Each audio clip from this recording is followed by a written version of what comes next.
Assalamualaikum warahmatullahi wabarakatuh. Alhamdulillah, selamat sore para sedulur-sedulur yang saya cintai dan semoga dicintai oleh Allah Subhanahu wa taala. Para sedulur, jadi polemik tuduhan ijazah palsu yang dialamatkan ke mantan Presiden ke-7 Republik Indonesia yaitu Bapak Joko Widodo saat ini sudah mencapai puncaknya ya teman-teman. Saya bilang kenapa sampai puncaknya karena memang kemudian pasca ada tuduhan-tuduhan tentang ijazah palsu Presiden Joko Widodo, utamanya adalah ijazah S1 Kehutanan dari Universitas Gadjah Mada. Presiden Joko Widodo telah melamporkan masalah ini ke Polda Metro Jaya dengan tuduhan pencemaran nama baik ya teman-teman.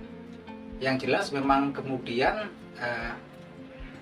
prosesnya kemudian berlanjut. Saat ini sudah ke proses memang kemudian untuk pemeriksaan barang bukti. Yang jelas hari ini tim kuasa hukumnya Bapak Joko Widodo yang diketuai oleh Yaakob Putra Hasibuan ini kemudian bersama dengan adik iparnya Pak Joko Widodo, adiknya Bu Irina Jokowi ya, itu Wahyu Andrianto, kemudian membawa ijazahnya Pak Jokowi.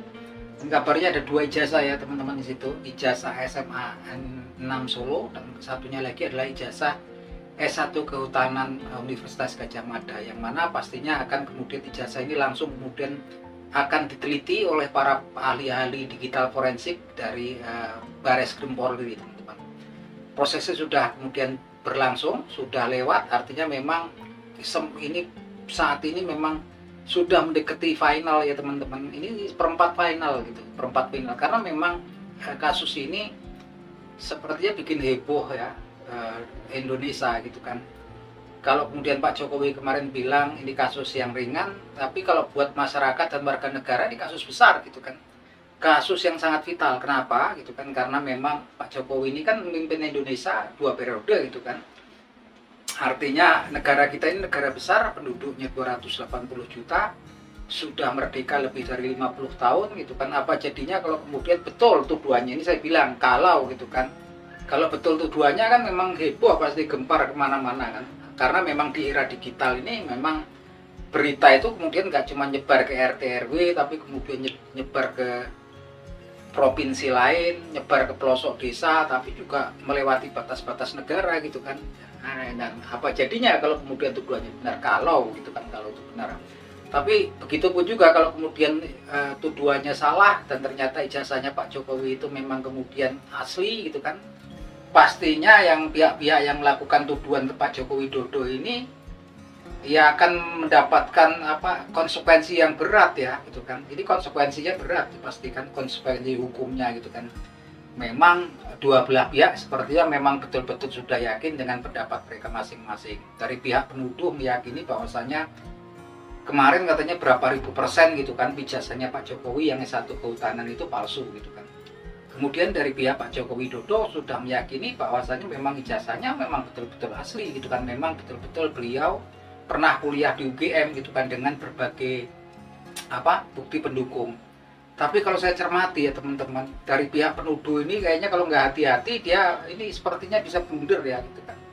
Karena memang dari primary evidence-nya, bukti primernya ini kan kalau kemudian kita bilang asli atau palsu ya teman-teman, ini analisa saya pribadi, bukan berarti saya mihak kanan atau kiri, saya di sini netral, cuman kita analisa. Harusnya kan kalau kemudian kita nuduh ijazah kamu palsu gitu kan, harusnya kan kemudian ada alasannya gitu, ini kenapa gitu kan, oh ini karena kertasnya ini harusnya begini begitu gitu kan, ini kemudian tanda tangannya seperti ini, artinya memang penuduh harusnya kemudian sudah melihat bentuk fisik asli daripada ijazah yang dituduhkan. Nah ini repotnya kan kemudian memang yang kemudian diteliti, yang kemudian tidak diperbandingkan itu adalah foto ijazah yang kemudian dinyatakan sebagai ijazahnya Pak Jokowi oleh seseorang yang kemudian orang tersebut menguploadnya di media sosial, tepatnya di X ya, yang kemudian diambil oleh pihak-pihak yang menuduh ijazahnya Pak Jokowi palsu, kemudian dengan bukti-bukti, dengan alasan-alasan tertentu gitu kan, mereka meyakini bahwasanya ijazah tersebut adalah ijazah palsu gitu kan. Dan repotnya kan langsung mengarahkan ini ijazahnya ijazah palsu, ijazahnya Pak Jokowi. Nah makanya ini agak ada blunder kalau saya pikir gitu kan, karena memang primary evidence-nya, bukti primernya ini dari media sosial, bayangin gitu kan. Umpamanya saya gitu kan, teman-teman lah si A gitu kan, tuh ijazah kamu palsu gitu kan, kok bisa palsu? Wah, saya lihat dari ini, dari X atau dari Facebook tuh, ijazah kamu itu gitu kan, padahal yang upload orang lain. Dan dari pihaknya Pak Jokowi sendiri kan mengatakan bahwasannya dia nggak pernah ya menunjukkan ijazahnya ke pihak-pihak lain gitu kan. Nah ini kan jadi tanda tanya besar gitu kan. Ini memang salah satu kelemahan atau blunder, bisa jadi blunder ya gitu kan. Karena bisa aja di era media sosial ini kemudian ada orang-orang yang mungkin gitu kan nggak suka sama yang sini, nggak suka sama yang sini, tapi kemudian bikin keruh, bisa kan, kemudian nampilin yang kemudian orang kemudian dijadiin pijakan gitu kan. Itu salah satu harusnya lebih berhati-hati kemarin kalau saya pikir. Lebih tepatnya lagi sebetulnya kemarin itu jangan bilang palsu, dugaan lah gitu kan. Dugaan atau kemudian spekulasi, dugaan keabsahan ijazah atau dugaan ijazah palsu. Dalam tahap dugaan, karena lagi-lagi kalau kemudian dibilang kalimat bahasa diksinya kemudian ijazah palsu, udah betul-betul palsu. Dan kalau dibilangkan palsu itu sebenarnya menentukan palsu atau enggaknya sebenarnya dari proses pengadilan ya. Setelah menjalani proses pengadilan dan pengadilan atau lembaga yang berwenang menyatakan itu palsu. Bahkan ya kalau nanti diperiksa oleh tim digital forensik dari Barreskrim Polri, mereka kan tahu nih hasilnya gitu kan. Hasilnya tahu, tapi yang menentukan yang kemudian asli atau palsunya ya nanti proses pengadilan gitu kan. Mereka cuma meneliti gitu kan, meneliti, memberikan fakta-fakta nanti gitu kan, apa yang kemudian kalau dia diambil palsu ini kenapa, kalau dibilang asli seperti apa gitu kan. Tapi nanti tetap yang menyatakan itu adalah lembaga yang berwenang, dan lembaga yang berwenang di sini adalah pengadilan. Saya pikir itu salah satunya harus hati-hati ya teman-teman, karena memang kemudian ini kan memang sepertinya juga saya khawatir gitu kan, sayang juga gitu kan kalau kemudian ada kemudian orang-orang yang kemudian terkena konsekuensi hukum yang berat gitu kan.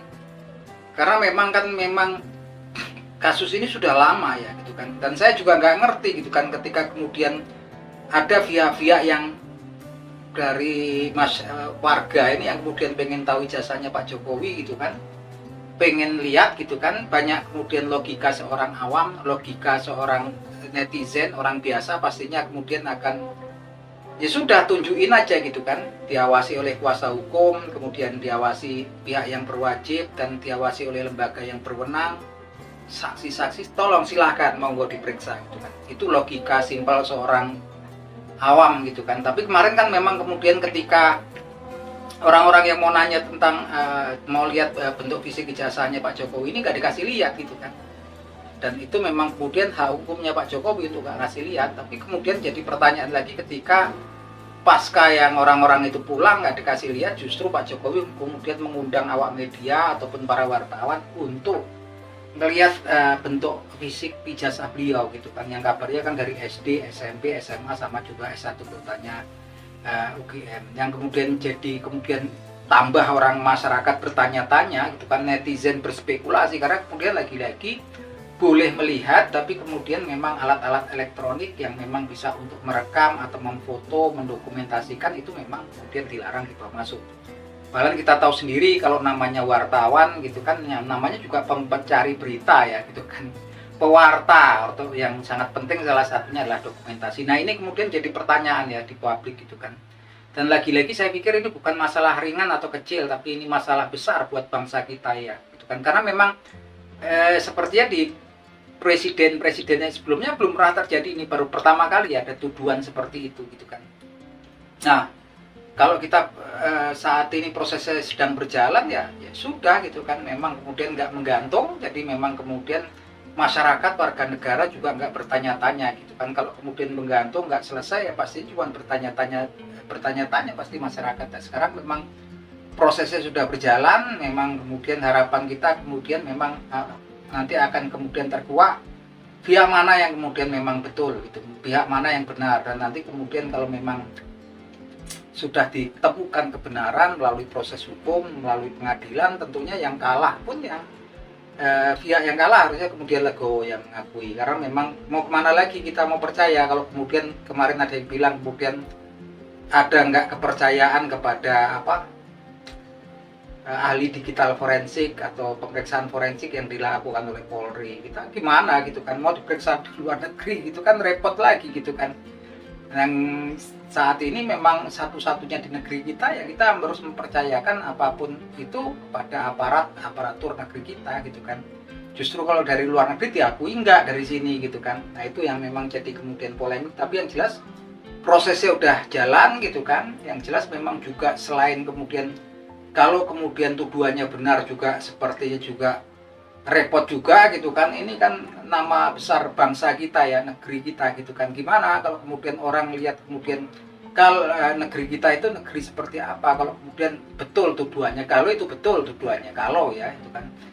Kalau kemudian tuduhannya salah gitu kan, saya nggak bayangin itu konsekuensi hukum terhadap orang-orang yang menuduh gitu kan. Bisa aja mereka bilang udah nggak apa-apa, tapi memang saya pikir berat ya konsekuensi hukumnya, jelas-jelas memang gitu kan. Dan memang saya pikir harusnya sih kemarin selesai dengan sederhana ketika kemudian nurut seperti perkataannya Bang Pandana Baban, yaitu politisi senior PDIP. Dia bilang, sudah kalau ada orang nanya ke saya gitu, hai Panda, mana mau lihat ijazahmu, saya akan suruh supir saya, katanya Bung Panda, tolong kamu ke kamar, ambil di lemari di laci sebelah kanan, tunjukin, suruh lihat gitu kan. Itu versinya orang Bung Pandana Baban ya, politisi senior dari PDIP. Saya pun orang awam juga berpikirnya seperti itu.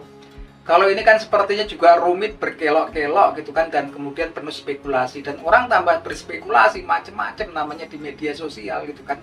Wah ini memang disengaja seperti itu gitu kan, karena memang dia ada yang pengen jadi center of attention biar orang-orang kemudian tetap dia memang populer gitu. Ini kan memang spekulasi macam-macam gitu kan, yang harusnya selesai dengan sederhana. Itu yang saya prihatinkan gitu kan.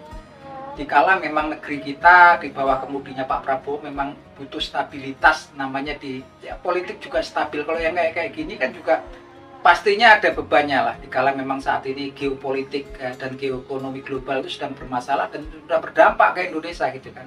Harusnya tiap elemen masyarakat bekerja sama, berdampingan, kemudian untuk saling mendukung pemerintahan saat ini gitu kan. Tapi kalau yang kayak gini ini jadi kemudian masyarakat juga bingung juga gitu, kayak saya gitu kan. Ini kan saya juga ibaratnya duduk di atas pagar gitu kan. Saya mana gitu kan, yang A atau yang B nih gitu kan.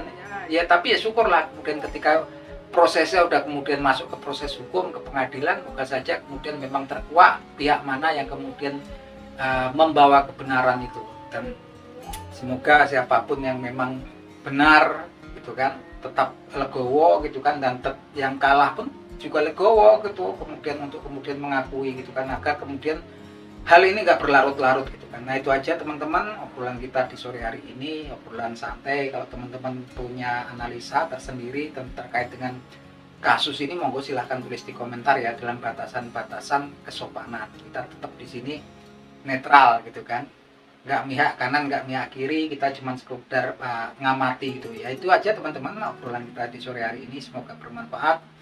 Akhir kata wabillahi taufiq wal hidayah, wassalamualaikum warahmatullahi wabarakatuh.